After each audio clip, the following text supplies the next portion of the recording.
Marine गांव में हुए हादसे के बाद अपनों की तलाश में दूर दराज से लोग पहुंच रहे हैं। हालांकि लोगों की निराशा से साफ है कि हर बीतते वक्त के साथ उनकी उम्मीदें कमजोर पड़ रही हैं। कैसे पता चला हादसे के बारे में और किस तरह है गांव में हर तरफ मातम का मंजर, हमारी ये रिपोर्ट।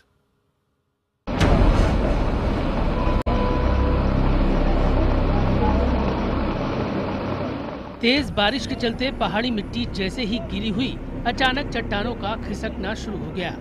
फिर तो अंबे इलाके की पहाड़ी ढह गई और पहाड़ी का हिस्सा मलिन गांव में गिरने लगा। बुधवार को सुबह करीब 6 बजे हादसे के वक्त गांव के ज्यादातर लोग सोए हुए थे। इतने बड़े हादसे ने एक पूरे गांव को जिंदा दफन कर दिया। इसका किसी को इल्म नहीं था। कभी रोज की तरह तय समय पर महाराष्ट्र राज्य परिवहन निगम की बस गाँव से गुजरी, लेकिन बस स्टॉप पर एक भी सवारी नहीं होने और नाक के बराबर हलचल पाने से ड्राइवर को अनहोनी का अंदेशा हुआ। ड्राइवर ने हॉर्न बजाया और फिर उसने आसपास नजरें दौड़ाई। बस लेकर आगे बढ़ने पर उसने गांव को ही गायब पाया। पूरे गांव को ही गायब देखकर उसके होश उड़ गए। शहर पहुंचने के बाद ड्राइवर ने ही सबसे पहले प्रशासन को इसकी जानकारी दी।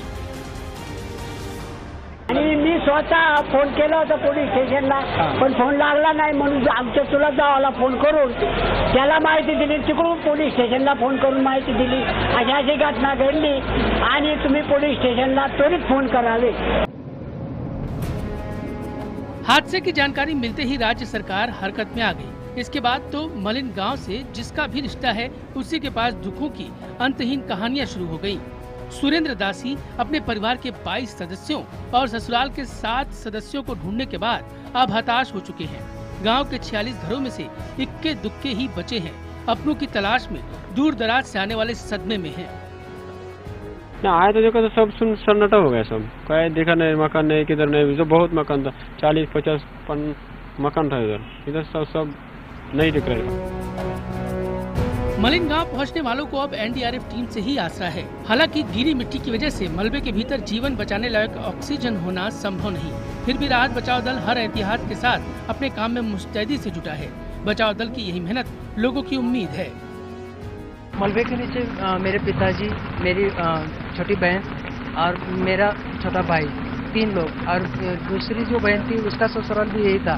वो दोनों भी, बहन और उसका पति, दोनों ही मलबे के अंदर नीचे ही। सुबह 9-9:15 बजे फोन आया था पुणे से।